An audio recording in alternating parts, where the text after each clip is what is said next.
organisasi healing di seluruh dunia, di Indonesia, di bawah Yayasan Prana Jawa Bali atau disebut dengan Indonesia Pranic Healing. Baik, sesi online ini umum ya, terbuka untuk semuanya dan tanpa biaya. Ya tentunya kita tetap perlu kuota data ya untuk kita bisa join Zoom ya. Tapi silakan Anda bisa menikmati, mengikuti acara ini kapanpun Anda bisa ya. Jadi ada dari Senin sampai dengan Minggu kita ada sesi-sesi untuk umum seperti ini. Baik. Sesuai dengan tema kita pagi hari ini yaitu hadiah terindah bagi sang jiwa ya, meneruskan apa yang menjadi pembahasan kita pada minggu yang lalu ya. Minggu yang lalu kita banyak membahas mengenai surga ya, surga di dalam diri. Nah, surga di dalam diri, apakah ini tempat, apakah ini keadaan, kemudian bagaimana diri sejati kita sebenarnya. Baik, kita akan mulai ya dengan mengenali diri kita ya. Bagi yang sudah belajar Pranic Healing ataupun sudah mengikuti kelas Soul, tentunya menyadari bahwa tubuh kita sebenarnya terdiri dari 3 bagian ya, 3 bagian besar. Tapi sebenarnya kalau dipecah-pecah masih banyak lagi ya. Kalau kita belajar di kelas Soul nanti kita mengetahui beberapa benih yang kita miliki ya. Tubuh fisik yang kelihatan ya, ini tubuh fisik ya, ini kita punya tangan, kaki, mulut dan sebagainya ya, membentuk organ-organ fisik kita ya. Kita namakan saja ini tubuh fisik yang kelihatan. Nah, kemudian ada juga organ tubuh fisik yang tidak kelihatan. Nah, tubuh fisik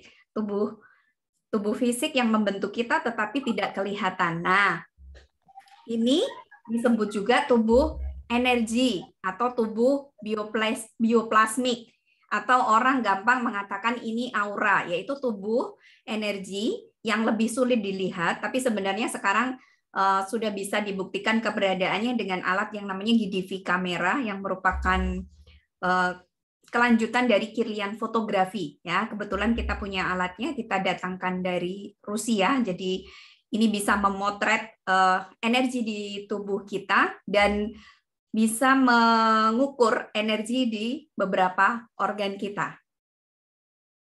Oke. Nah, kemudian ada lagi satu bagian ya, tadi tubuh fisik, terus kemudian tubuh energi atau tubuh eterik atau tubuh bioplasmik, kemudian ada satu bagian lagi ya, satu bagian besar yaitu jiwa ya, jiwa ini tadi. Kemudian beberapa waktu sebelumnya sudah kita sepakati ya bahwa kita ini adalah jiwa yang mempunyai tubuh fisik. Jadi yang lebih permanen, yang lebih abadi, yang lebih membentuk itu sebenarnya lebih utama sebenarnya adalah jiwa ini sendiri. Kemudian ketika kita lahir ke dunia, kita diberikan tubuh fisik untuk kita bisa melakukan banyak hal. Nah, tentunya ketika jiwa ini lebih memegang peranan, ya, si jiwa ini tadi yang memiliki tubuh fisik. Nah, tentunya segala sesuatu yang kita miliki, tubuh yang lain, yaitu tubuh energi maupun tubuh fisik, yaitu itu tentunya diperlukan untuk menyelesaikan misi sang jiwa. Ya gitu. Jadi ketika jiwa dilahirkan, kemudian memiliki tubuh fisik, tubuh energi dan sebagainya, tentunya yang lebih utama adalah untuk ya tadi tubuh fisik dan tubuh energinya dibuat unik supaya si jiwa ini tadi bisa menyelesaikan tujuan atau misi hidupnya. Nah, itu. Jadi makanya kita itu tidak ada duanya. Masing-masing dari kita ini adalah unik yang membentuk diri kita. Jadi kalau kita membandingkan dengan orang lain, ya pastinya yang kita bandingkan adalah kekurangan kita bandingkan dengan kelebihan orang lain. Tentunya ini bukan satu hal yang bisa diperbandingkan, ya, karena bagaimanapun semuanya unik. Ya, meskipun dunia punya standar-standarnya, tetapi ya kalau kita menilik bahwa kita ini sebagai jiwa yang mempunyai tubuh fisik, mempunyai tujuan hidup, mempunyai kelebihan dan kekurangannya, ya semuanya itu baik, ya karena itu diwujudkan untuk menyelesaikan misi hidup kita. Nah, itu tentunya semua yang kita miliki itu baik adanya. Nah, oke. Ketika tubuh fisik, tubuh energi, dan tubuh jiwa ini saling bersinergi untuk menyelesaikan misi sang jiwa ini, ya tentunya yang diperoleh adalah kepenuhan atau seperti kalau kita berhasil menyelesaikan sesuatu, maka ketiga komponen ini juga akan sangat mempengaruhi satu sama lain, ya. Jadi ketika kita berhasil menyelesaikan satu proyek yang sesuai dengan misi hidup kita, tentunya ya Anda akan merasakan kedamaian, ketenangan, sukacita, tubuh fisiknya juga akan menjadi lebih baik, tubuh energinya juga akan menjadi lebih kuat. Nah, inilah sebenarnya ukuran bahwa sang jiwa ini bisa menyelesaikan pekerjaannya, misi hidupnya, ya, tetapi selaras dengan kendaraan yang dia pakai, yaitu tubuh fisiknya. Jadi tidak disarankan juga ketika kita bekerja berlebihan, meninggalkan tubuh fisik hanya demi untuk yaitu menyelesaikan misi si jiwanya, ya, karena bagaimanapun ya semuanya perlu berimbang. Kita perlu ketiganya ini untuk bisa balance. Nah, oke. Nah, kalau kita menyadari bahwa kita ini adalah sang jiwa, ya, yang memiliki tubuh fisik, yang memiliki tubuh energi, mempunyai kehidupan yang unik, punya kelebihan dan kekurangan yang unik juga.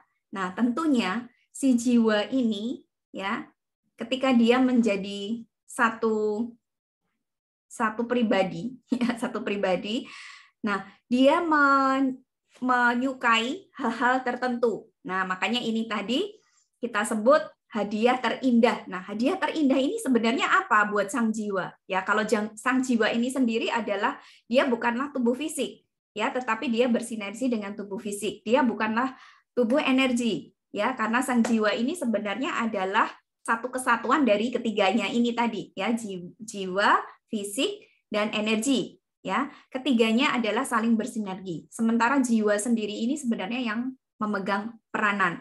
Nah, dia mempunyai yaitu tadi hal-hal yang disukai karena selaras dengan misi jiwanya.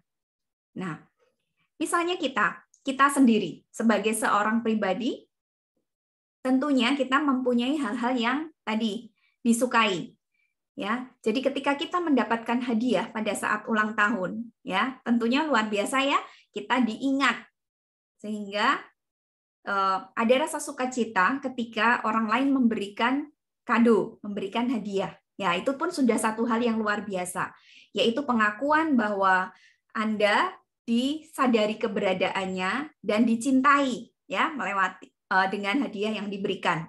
Kemudian, ketika Anda buka, hadiahnya itu merupakan sesuatu yang Anda sukai, ya, sesuatu yang sangat Anda idam-idamkan, sangat Anda inginkan, atau apapun ternyata. Nah, tentunya menjadi sukacita yang lebih berlimpah lagi. Luar biasa ya sukacitanya. Wah, ternyata orang ini sangat tahu. Ya, orang yang memberikan itu sangat tahu apa yang saya inginkan. Dan kemudian barang tersebut sangat berguna bagi Anda. Ya, sangat berguna untuk tidak saja untuk diri kita sendiri, tapi berguna untuk apa yang Anda lakukan. Misalnya itu adalah sesuatu yang bisa meringankan pekerjaan Anda untuk pelayanan dan karya, ya, terutama bagi kemanusiaan. Ya, tentunya menjadi luar biasa lagi sukacitanya. Nah, demikian pula ya ketika kita sebagai pribadi tadi begitu bersukacita atas kado, atas hadiah yang luar biasa, sudah dapat hadiah, hadiahnya disukai dan hadiahnya berguna, tentunya sang jiwa juga sama. Dia pun memerlukan ini tadi, ya. Tentunya ketika dia diberikan hadiah yang luar biasa, dia akan menjadi sukacita luar biasa dan sebagainya, ya. Yang namanya jiwa ini sebagai bagian dari kita, dia juga mempunyai hal-hal yang disukai, ya, hal-hal yang disukai. Nah, bagaimana kita mengukur bahwa sang jiwa itu kita sebagai sang jiwa menyukai hal ini adalah kita lihat dari buah-buahnya. Ya, beberapa waktu yang lalu kita belajar mengenai kebenaran, ya, kebenaran yang berlapis-lapis, ya, dari renungan pagi, ya. Kita mengetahui bahwa ada berbagai tingkatan kebenaran, ya, ada kebenaran versi A, B, dan C, ya. Kemudian kebenaran ini, kebenaran yang lebih tinggi sifatnya sebenarnya universal. Ya, kebenaran yang lebih tinggi. Tadi ada kebenaran A, B, C, ya, tapi kebenaran yang lebih tinggi itu sifatnya universal. Dan bagaimana kita mengetahui bahwa ini adalah kebenaran yang lebih tinggi yang sifatnya universal? Lihatlah dari buah-buahnya. Ya, kalau buah-buahnya, karya, pelayanan yang dihasilkan dari kebenaran ini tadi adalah sukacita, pengharapan, kebaikan, kemanusiaan, pengentasan dari kegelapan, ya, dan sebagainya. Ada hal-hal baik ini tadi yang merupakan buah-buah ini tadi, tentunya ya kebenaran ini meliputi kebenaran yang lebih tinggi. Untuk membantu pemahaman kita mengenai kebenaran yang berlapis-lapis. Misalnya, seseorang sakit, ya, dia sakit karena dia tiba-tiba badannya tidak enak, merasa flu dan sebagainya. Oke, dia sakit karena ada infeksi virus atau bakteri yang menyebabkan dia sakit, flu. Nah, kemudian seseorang berpendapat bahwa dia itu sakit karena ini, karena dia marah-marah terus. Nah, oke, marah-marah. Akhirnya marah-marah ini menghasilkan energi yang kurang baik, menurunkan energi di tubuhnya sehingga dia gampang terkena virus, ya, melemahkan. Oke, ini kebenaran tingkat berikutnya. Kemudian kebenaran tingkat selanjutnya lagi, ya, dia itu marah-marahnya karena stres terhadap pekerjaan. Ya, berarti apakah stres terhadap pekerjaan ini tadi yang menyebabkan sakitnya? Ya, kebenaran tingkat berikutnya lagi. Nah, bisa jadi seperti ini. Dia sakit, ya, kemudian virus masuk ke dalam tubuhnya, ketika ketahanan tubuhnya melemah. Ketahanan tubuhnya melemah karena dia menghadapi stres. Ya, stres karena pekerjaan ini dan sebagainya. Sehingga kebenaran yang lebih tinggi itu meliputi kebenaran dari A, B, C tadi, ya. Dia sakit karena virus. Dia sakit karena marah-marah terus. Karena apa? Tekanan pekerjaannya besar. Sehingga ketiganya ini membentuk si kondisi sakit. Nah, inilah beberapa hal yang bisa kita lihat mengenai, yaitu beberapa tingkatan kebenaran. Beberapa orang melihat dari tingkatan A, kemudian melihat dari tingkatan B, kemudian melihat dari tingkatan C, ada yang melihat secara keseluruhan.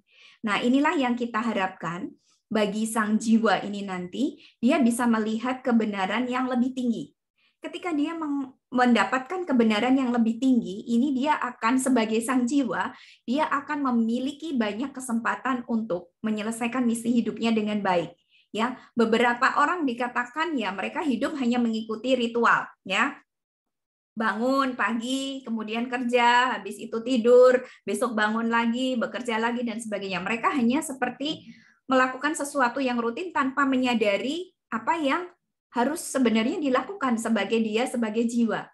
Nah, ketika dia mempunyai, yaitu tadi, pemahaman yang lebih tinggi mengenai kebenaran itu tadi, si jiwa ini mampu menghasilkan karya yang luar biasa. Inilah yang terjadi pada beberapa orang yang sangat mengetahui misi hidupnya. Anda bisa melihat dari tokoh-tokoh yang ada di dunia ini, dari berbagai ras, agama, golongan, dan sebagainya. Orang-orang besar, tokoh-tokoh besar yang dihasilkan ya di dunia ini adalah mereka yang sangat memahami misi hidupnya, ya, misi sang jiwa ini tadi, sehingga mereka sangat kuat menyuarakan harapannya dan sebagainya. Dan ketika menghadapi tantangan atau apapun, mereka itu sangat kokoh ya, sangat kuat dan sangat bisa menyadari bahwa apapun yang terjadi saya tetap jalan. Nah, inilah ketika seseorang sudah mampu menemukan misi hidupnya. Nah, tentunya adalah berbeda dari standar-standar yang ada. Ya, kita lihat tokoh-tokoh pembebas dari perbudakan dan sebagainya. Mereka adalah orang-orang yang sangat tahu bagaimana saya mau ke depannya, ya, meskipun ya tantangannya luar biasa bagi mereka. Atau mereka yang menyuarakan hak asasi, ya, mereka cukup tahu juga. Kemudian yang paling dekat adalah, maksudnya misalnya tokoh-tokoh emansipasi, ya, R.A. Kartini dan sebagainya. Waktu itu kondisinya situasi pendidikan dan sebagainya kaum wanita pada masa itu ya sangat jauh dari apa yang dicita-citakan ya, beliau. Tetapi pemahamannya, harapannya, caranya dia melihat ke depan itu menjadikan beliau pribadi yang mampu untuk akhirnya mengentaskan kaum wanita, memberikan pemahaman tentang emansipasi dan kebebasan untuk berekspresi melampaui gender. Nah, inilah yang disebut seseorang mampu melihat dengan lebih baik, mampu melihat dengan kebenaran yang lebih tinggi. Ya, jadi bisa dikatakan, bisa disimpulkan bahwa sebenarnya hadiah terindah bagi sang jiwa ini adalah kemampuan atau kesadaran ketika sang jiwa ini mampu untuk memahami, melihat, dan melakukan misi jiwanya, ya, misi hidupnya di dunia ini. Nah, ini. Ya, oke, Bu Rostin. Jadi, mana masih Bu Keti dan semuanya orang-orang besar itu kan tidak semua ikut pranic healing, betul. Ya, tetapi ya kebenaran yang lebih tinggi bahwa orang-orang yang lebih besar itu meskipun mereka tidak belajar pranic healing, mereka sangat memahami tadi misi hidupnya. Nah, jadi bisa dikatakan begini, orang-orang di luar, orang-orang hebat di luar, bahkan mereka yang mampu menyembuhkan dengan energi dan sebagainya tidak hanya dilahirkan dari pranic healing. Nah, pranic healing ini adalah salah satu sekolah yang mengajarkan kita untuk mencari misi hidup, untuk menemukan kesadaran bahwa kita sebagai sang jiwa, salah satu sekolahnya. Tetapi sekolah-sekolah yang lain itu banyak sebenarnya, dan semuanya memiliki benang merah. Ya, sekolah-sekolah kehidupan itu cukup banyak, dan kebetulan pranic healing ini salah satunya. Nah, kalau kita menyadari ini, ya kebenaran yang lebih tinggi ini tadi, bahwa sekolah-sekolah kehidupan ini sebenarnya memiliki satu tujuan yang sama untuk menyadarkan manusia sebagai pribadi, sebagai jiwa yang memiliki misi hidup. Gitu. Jadi mereka tidak harus belajar pranic healing. Banyak penyembuh-penyembuh hebat yang mereka nggak belajar pranic healing, Bu Rostin. Tetapi mereka menyadari hukum tentang energi dan sebagainya. Mereka melakukan hal-hal yang diperintahkan. Misalnya tentang mereka menyadari tentang hukum sebab akibat, mereka menyadari tentang golden rule, peraturan emas, apa yang Anda mau terima Anda lakukan terhadap orang lain. Apa yang tidak mau Anda terima, ya jangan lakukan terhadap orang lain. Nah, pengetahuan inilah yang kita sebut tadi, kebenaran itu sifatnya sebenarnya universal. Ya, jadi mau mereka latar belakangnya apapun, baik pranic healing, non pranic healing, baik mereka orang dari segala golongan apapun. Nah, itu ketika mereka menyadari misi hidupnya sebagai sang jiwa ini tadi, sebenarnya yaitu tadi yang namanya kebenaran yang universal, kebenaran yang lebih tinggi. Nah, itu. Jadi jangan anggap orang-orang di luar pranic healing itu mereka tidak tahu apa-apa. Tidak. Mereka mungkin tidak mengenal pranic healing, tetapi mereka melakukan apa yang diajarkan di sekolah pranic healing lebih daripada mungkin yang sudah belajar pranic healing tetapi tidak praktek. Nah, gitu. Jadi orang-orang di luar itu pun adalah orang-orang mereka-mereka yang tidak belajar pranic healing tetapi bisa menjadi tokoh-tokoh yang luar biasa. Itu mereka pun juga adalah orang-orang hebat, pribadi hebat, jiwa-jiwa hebat yang berhasil menemukan misi hidupnya. Nah, kalau pranic healing ini ya tools, salah satu aja sekolahan. Kita anggap ini sekolahan-sekolahan yang cukup banyak, kita salah satunya, nah itu kemampuan kita untuk memilih sekolah yang tepat, nah itu akan menghantarkan kita untuk, yaitu tadi, mendapatkan pemahaman yang lebih baik. Begitu. Oke. Nah ini, makanya nggak heran ya tokoh-tokoh hebat itu jarang sakit, sepertinya energinya nggak habis-habis. Bener, karena yaitu tadi, antara tubuh fisik, tubuh energi, dan jiwanya itu bersinergi, sehingga akhirnya yaitu tubuhnya itu kayak nggak ada lelahnya untuk menyelesaikan misi jiwanya itu tadi. Ya, kemudian bagaimana seseorang yang merasa sudah menjalani misi hidupnya tapi sebenarnya belum? Ya, mungkinkah ada kondisi seperti ini? Mungkin. Ya, jadi pertumbuhan seseorang itu bertahap. Ya, jadi misi hidupnya ketika umur 20 kemungkinan tidak sama dengan misi hidupnya ketika dia umur 40-an. Ya, seseorang seiring dia bertumbuh, seiring dia menemukan pemahaman, misi hidupnya menjadi bertambah tinggi. Nah, itu tadi ya, jadi bertingkat. Jadi dia akhirnya menemukan kebenaran yang lebih tinggi lagi, kebenaran yang lebih tinggi lagi. Tetapi intinya adalah bahwa sebenarnya sebagai sang jiwa itu mereka menyadari kebersatuan. Ya, nanti saya cuplikkan sedikit dari buku Anita Murjani, yaitu dari buku Dying to Be Me mengenai kebersatuan dengan semuanya. Ya, oke.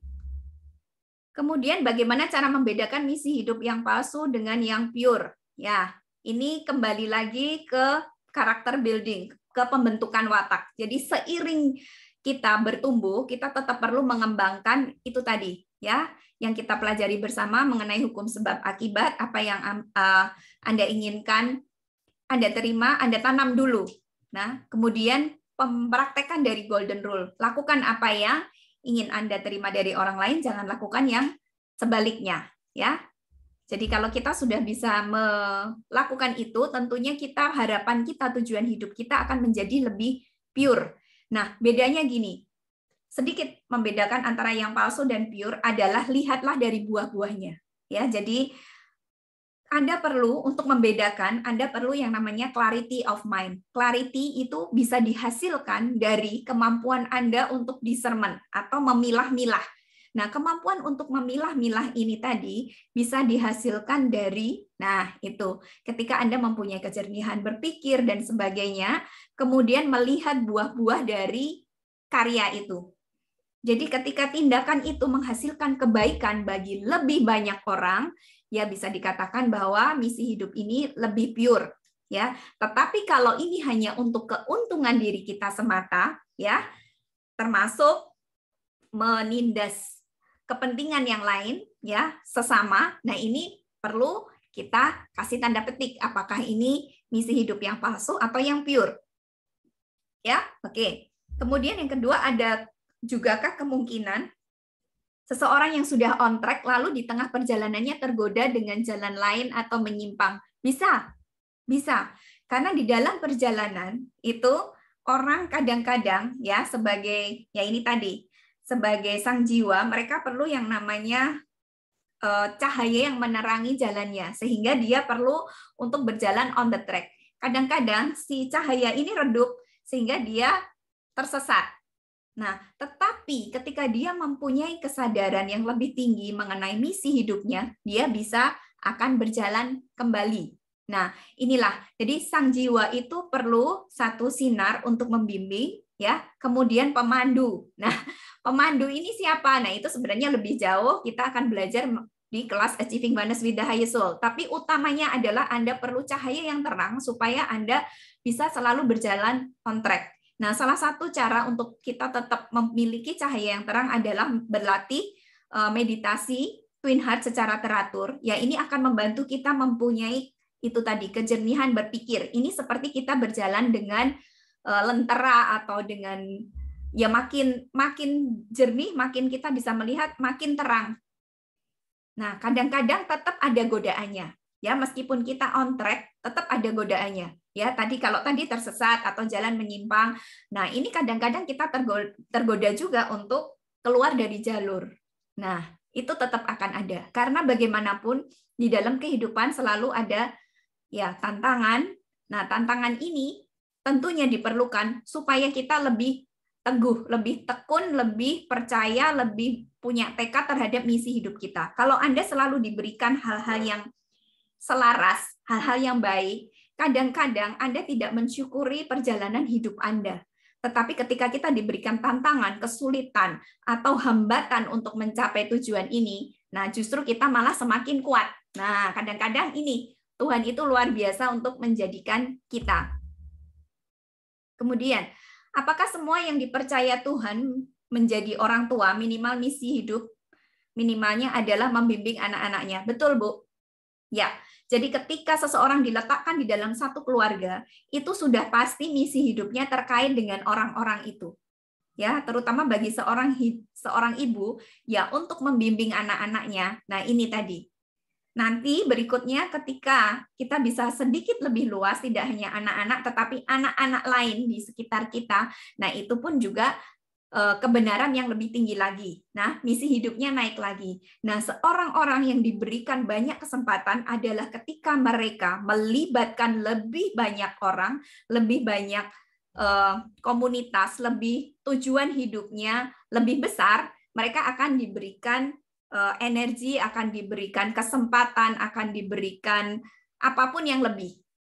Nah, itu. Jadi ketika seseorang sudah, ini tadi skupnya kalau ibu adalah keluarga, ya. Kemudian kita bisa menjadi leader di lingkungan terdekat kita, ya. Tidak hanya keluarga, tetapi keluarga besar, ya, memberikan hal-hal contoh-contoh yang baik, keteladanan dan sebagainya. Kemudian meluas lagi, satu daerah, meluas lagi kepada sesama yang membutuhkan dan sebagainya, yang kita tidak kenal dan sebagainya. Nah, tentunya misi hidupnya juga menjadi lebih besar lagi, kesempatannya juga akan diberikan lebih besar lagi, tantangannya akan diberikan lebih besar lagi. Nah, itu tadi. Ya, jadi bisa kita petik bahwa hadiah terindah dari bagi sang jiwa sebenarnya adalah kesadaran terhadap pengakuan kita bahwa kita ini adalah jiwa. Ya, pertama adalah itu. Ya. Kemudian ketika misi hidup ini tadi menjadi lebih besar, ya, seiring pemahaman kita mengenai kebenaran yang berlapis-lapis, lebih tinggi, lebih tinggi, lebih tinggi, tentunya buahnya juga akan makin berlimpah. Ya, kalau dalam keluarga ya berlimpah dalam keluarga. Kemudian ketika ini komunitas akan berlimpah lebih besar lagi. Anda lihat yang tokoh-tokoh besar, mereka berpikirnya adalah negara, bahkan dunia. Nah, sehingga apa? Misi hidupnya menjadi lebih keras, lebih kuat, dan lebih diberikan energi yang lebih. Nah, ini ya. Jadi sang jiwa ini tidak berlaku personal satu dan yang lain. Jadi kalau kita membahas lagi mengenai jiwa ini sendiri, ya, kita sebagai pribadi tidak terlepas dari kita sebagai anggota keluarga, kita sebagai anggota komunitas, kita sebagai warga negara di seluruh negara, kemudian penduduk dari dunia. Nah, itu. Jadi ketika kita merasa satu dengan mereka semuanya dalam kelompok yang lebih tinggi lagi, Anda akan menyadari bahwa yaitu tadi. Sebenarnya saya dan Bu Martini dan Mbak Rostin itu adalah satu sebenarnya. Ya, itu adalah kebenaran yang lebih tinggi lagi. Ya, ini memang topik bahasan yang cukup besar, yang berat, ya, tapi saya menemukan sesuatu dari buku ini, ya. Jadi dia menulis begini mengenai ini di bab ke-16, ya, dia menulis mengenai diri sejati dan energi yang universal. Selama mengalami kondisi sakaratul maut atau near death experience, ini dia merasa, ya, si Anita ini merasa sangat terhubung dengan seluruh universe, ya, alam semesta, dan segala sesuatunya berisi energi. Ya, ini kelihatan bahwa kosmik itu seperti sesuatu yang hidup dan dinamis dan sangat nyata, ya, bagi dia. Jadi kosmik, universal dan sebagainya. Jadi dia merasa terhubung dengan universe, dengan alam semesta ketika dia mengalami near death experience. Saya menyadari bahwa setiap pikiran, setiap emosi, dan setiap tindakan yang saya lakukan merupakan ekspresi dari tubuh fisik saya, ya, ini berefek kepada alam semesta. Apapun yang kita lakukan. Ya, jadi kalau kita belajar mengenai teori ini, ya, di semesta, ya, bahwa satu kepakan kupu-kupu ini bisa menghasilkan tornado, ya, satu kepak sayap kupu-kupu ini bisa menghasilkan tornado. Apa yang terjadi pada tindakan manusia yang tentunya lebih tinggi dari itu? Even itu dia baru berpikir saja, dan ternyata sudah berefek kepada semesta. Pernahkah Anda sadari ketika Anda memikirkan sesuatu, misalnya Anda sangat kangen nih terhadap si A, ya, Anda baru berpikir untuk menghubungi orang ini sudah menghubungi Anda. Inilah salah satu bukti bahwa kita dan yang lain itu seperti terhubung, ya, seperti terhubung. Hanya tinggal Anda memencet nomor teleponnya, Anda sudah bisa terhubung. Nah, apalagi ya itu tadi, kalau kepak sayap kupu-kupu bisa menghasilkan tornado, apa yang terjadi pada satu pikiran manusia? Ya, oke. Pada kenyataannya, ya, semuanya ini adalah kebersatuan, kesatuan atau oneness. Jadi dia merasa satu dengan alam semesta yang merupakan kepanjangannya. Nah, bahasanya agak lumayan ini. Penyadaran ini tentunya secara dramatis merubah cara saya berpikir. Kita semuanya adalah rekan penciptaan dari dunia. Hidup kita ya melalui emosi, tindakan ataupun pikiran ini adalah satu dan yang lain adalah sangat terhubung. Ya, jadi kita merupakan rekan penciptaan. Ya, kita setuju bahwa kita adalah ciptaan Tuhan. Sebagai ciptaan Tuhan kita diciptakan unik dan mempunyai sifat-sifat keilahian di dalam diri masing-masing. Nah, salah satu contoh bagaimana kita menjadi rekan penciptaan adalah bahwa manusia diberikan kesempatan untuk ya, satu yang paling gampang adalah memperbanyak diri, bereproduksi, ya, bisa bisa menghasilkan keturunan. Kemudian, rekan penciptaan yang lebih tinggi lagi adalah bahwa Anda mampu menghasilkan karya yang entah idenya dari mana. Tiba-tiba Anda bisa menghasilkan, bisa membentuk benda yang mempunyai manfaat seperti ini, padahal itu tidak pernah ada sebelumnya. Nah, ini berarti kita menghasilkan sesuatu. Kita menjadi rekan penciptaan itu tadi. Ya, kadang-kadang Tuhan sebagai energi yang lebih tinggi, tentunya tidak bisa langsung kadang-kadang ya menghasilkan sesuatu ya. Kita ini ciptaan yang kelihatan, tetapi kadang-kadang kita digunakan Tuhan untuk menciptakan alat, benda dan sebagainya yang nantinya akan membantu ya untuk kepentingan yang lebih tinggi. Misalnya alat-alat medis yang dihasilkan untuk membantu lebih banyak manusia, alat-alat mesin dan sebagainya yang bisa membantu kita untuk menghasilkan gedung dan sebagainya ya. Jadi apapun yang dihasilkan, ide-ide yang keluar ini adalah bentuk bahwa Anda sebenarnya terhubung satu sama lain ya, karena ide-idenya itu kadang-kadang mirip dan kadang-kadang pemahaman kita ya antara ilmuwan di sini dan ilmuwan di sana ini ketemu nih benang merahnya, pemikirannya seperti ini. Nah, sebenarnya kita hanya digunakan Tuhan untuk menghasilkan sesuatu, itu yang disebut rekan penciptaan ya, co-creator dari alam semesta, dari Tuhan sendiri. Nah, oke. Jadi mari kita berfokus kepada memberikan tadi hadiah terindah bagi jiwa, bagi sang jiwa di dalam diri kita dengan cara terus belajar ya, belajar sebagai sang jiwa untuk menjadi pribadi yang lebih baik. Ketika kita menjadi pribadi yang lebih baik, kita akan melihat kebenaran pada lapis-lapis yang lebih tinggi lagi, sehingga nantinya kita mampu untuk menyelesaikan misi hidup kita masing-masing yang akan meliputi komunitas yang lebih besar. Jadi ketika Anda, karya hidup Anda, tujuan hidup Anda lebih banyak untuk orang-orang di luar, ya tentunya ketika Anda sudah selesai dengan keluarga ya, diri sendiri juga. Diri sendiri, keluarga, lingkungan terdekat itu adalah bagian dari tugas wajib kita ya sebagai sang jiwa untuk menyelesaikan misi hidup. Kemudian ketika kita mampu melangkah lebih lanjut lagi, mampu mencintai sesama kita yang bahkan tidak kita kenal, mampu menghasilkan produk atau sesuatu hal bagi orang-orang yang tidak kita kenal. Nah, inilah Anda sudah menjadi bagian dari itu tadi, rekan penciptaan ya, rekan Tuhan untuk ya membantu Tuhan ya dalam tujuan untuk terlibat lebih banyak kepada kemanusiaan. Nah, ketika kita sudah mampu menghasilkan servis atau pelayanan kepada komunitas yang lebih besar, Anda sebagai jiwa akan diberikan kemampuan lebih untuk melihat segala sesuatunya dengan lebih jelas ya. Jadi ketika kita mampu melihat secara segala sesuatunya dengan lebih jelas, kita akan diberikan daya, energi, kekuatan lebih untuk menyelesaikan ini. Ya, jadi kalau hanya di tingkat misalnya untuk diri sendiri Anda hanya diberikan kekuatan ya, misalnya setingkat anak tangga pertama. Kemudian ketika ini sudah meliputi keluarga, Anda akan diberikan di anak tangga kedua, ya energinya seperti itu.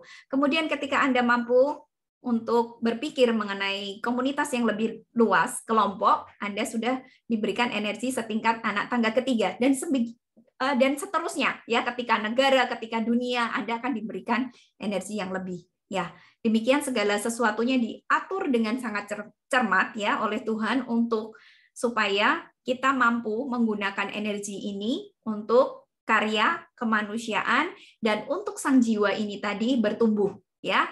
Tadi jadi hadiah terindahnya adalah menyadari bahwa diri kita adalah sang jiwa, mengakui keberadaannya, mengerti segala kelebihan dan kekurangannya, kemudian menemukan tujuan hidup, ya itu tadi hal yang disukai, sehingga ketika mampu menyelesaikan tujuan hidup itu, Anda naik lagi seperti naik kelas, seperti kita mencapai sesuatu, dapat ini, Anda naik di kelas 1, kemudian naik lagi di kelas 2, dan sebagainya. Demikianlah tentang sekolah kehidupan. Jadi, makin tinggi, makin tinggi, makin tinggi, tujuan hidup Anda perlu makin tinggi, dan kebenaran itu berlapis-lapis. Yang bisa kita lakukan adalah melihat bahwa kebenaran yang lebih tinggi adalah berlaku universal. Dan tentunya buah-buahnya adalah karya dan pelayanan kepada kelompok yang lebih besar dan menghasilkan kebaikan, ya, menghasilkan pengentasan kemiskinan misalnya, menghasilkan sukacita, menghasilkan pengharapan dan sebagainya. Hal-hal baik yang merupakan buah-buah dari kebenaran. Baik, lumayan panjang topik diskusi kita. Apakah masih ada pertanyaan lagi atau ada yang mau memberikan tanggapan dan sebagainya?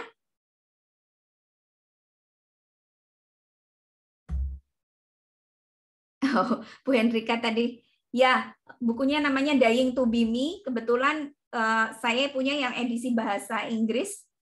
Dulu pernah dibuat di Gramedia, edisi bahasa Indonesianya. Apakah masih ada? Mungkin bisa dilihat di online ya. Judulnya ini yang menulis adalah Anita Moorjani. Ya, dia menulis buku yang namanya Dying to Be Me. Jadi kemudian ada tagline di bawahnya My Journey from Cancer to Near Death to True Healing. Ya, jadi bagaimana akhirnya dia sembuh dari kanker tanpa jejak kanker di tubuhnya, padahal sudah stadium 4 lebih ya, 4C atau berapa, dan dokter sudah angkat tangan, tetapi akhirnya dia menemukan sesuatu, ternyata dia adalah sang jiwa yang tugasnya hanya untuk menyelesaikan misi hidup tadi. Ketika dia menjalani hidup yang tidak sesuai dengan misi hidupnya, ternyata ini menghasilkan banyak hal. Kondisi-kondisi gelap secara energi dan sebagainya yang mempengaruhi fisiknya, sehingga menghasilkan yaitu tadi sel-sel kanker yang berkembang di dalam tubuhnya. Nah, ketika dia akhirnya menyadari sebagai jiwa, kemudian tujuan hidup saya ternyata bukan ini dan menemukan ini, jejak kanker hilang ya. Jadi dalam hitungan minggu dia bisa berhasil recovery organ-organnya yang tidak berfungsi ya karena kankernya sudah menyebar di banyak tempat, bisa kembali normal dan akhirnya dia menjadi pembicara. Ini ya, pembicara dan menginspirasi banyak orang. Ya, Anda bisa join juga di Instagram, juga dia juga aktif di situ ya. Jadi kalau ini sering dia menulis quote dan sebagainya di situ. Ya, ini banyak dari membantu kita untuk mengenali diri kita sebagai sang jiwa dan menemukan tujuan hidup juga salah satunya. Nah, ini tadi.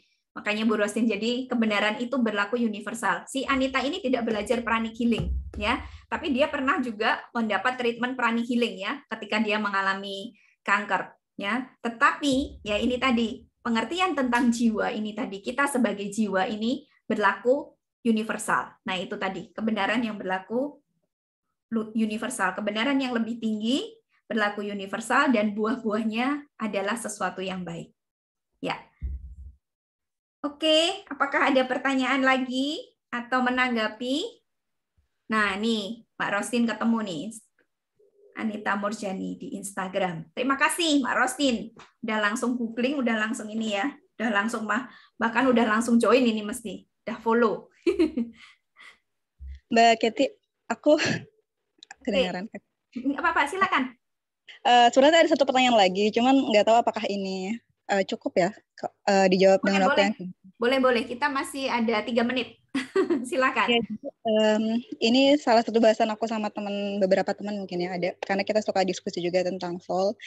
Jadi masih bingung antara apakah manusia itu punya free will atau tidak gitu. Kalau misalkan misi hidupnya ditentukan sama Tuhan gitu kan, harus ngapain dan jalan hidupnya. Sebenarnya kita ini punya free will atau enggak? Ya, oke.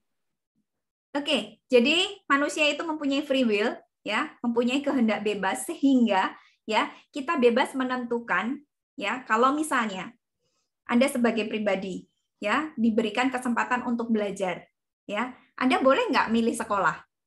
Boleh ya, ini termasuk free will. Kemudian Anda berhak nggak untuk melanjutkan atau tidak melanjutkan sekolah? Pilihan ada di tangan kita kan? Nah, ini free will. Kemudian Anda berhak nggak memilih mata pelajaran yang diinginkan kalau sudah di tingkatannya yang lebih tinggi ya, memilih jurusan dan sebagainya. Ini adalah free will. Ya, begitulah cara alam bekerja, begitulah cara Tuhan bekerja. Karena manusia ketika ini tadi mereka hanya diberikan hal-hal yang mensupport, kadang-kadang ini dia tidak menyadari bahwa dia sudah berjalan on track. Kadang-kadang mereka diberikan tantangan ini dan sebagainya. Nah, free will kita berlaku di situ. Kita mau lanjut atau kita mau berhenti. Kita mau on track atau kita mau keluar track. Tidak ada yang akan menyalahkan ya, karena sebagai pribadi sebenarnya sebagai jiwa ini tadi kita mempunyai free will. Nah, hanya ketika jiwa kita mempunyai atau mampu melihat tujuan hidupnya lebih tinggi, ya seperti dia berjalan menggunakan obor, menggunakan lentera, menggunakan lampu LED dan sebagainya, sehingga dia mampu berjalan pada jalurnya, sehingga ini akan mempermudah, ya, sehingga dia tidak perlu ke kanan, ke kiri dan sebagainya untuk akhirnya on track. Ya, itu tadi. Ketika Anda on track, itu yang terjadi adalah kedamaian batin. Bahkan ketika Anda berbeda dari yang lain. Ya, itu. Jadi free will-nya tetap. Nah, ini Pak Yosep mengatakan free will memilih pasangan hidup. Ya, termasuk memilih pasangan hidup. Anda boleh memilih untuk menikah, tidak menikah, ya, meskipun pasangannya ada. Kemudian boleh milih nih A, B, C, D dan sebagainya. Ya, meskipun ya seseorang jodoh itu sebenarnya sudah ditentukan ya, tetapi kita boleh memilih. Nah, itu. Nah, ini Mbak Dwi, ini juga terima kasih Mbak, itu seperti yang saya alami sekarang ya. Puji syukur ya bisa mengambil manfaat dari ini. Oke. Baik, semoga bisa membantu Mbak Timurni, jadi tetap milikilah aktivitas atau kesadaran atau selalu belajar mengenai menumbuhkan kita sebagai sang jiwa. Nah, ini pun adalah bagian dari free will, ya. Anda boleh jalan di tempat, Anda boleh maju, Anda boleh mau lompat sekolah, pakai sekolah akselerasi bisa. Oke. Kemudian ditambahkan ini Pak Yosep nih. Yang bukan free will lahir dari orang tua. Ya. Itu nanti kita belajar lebih jauh di kelas soul kalau kita bagaimana kita apakah kita memilih orang tua atau orang tua yang memilih kita dan sebagainya. Topik yang cukup menarik kalau itu.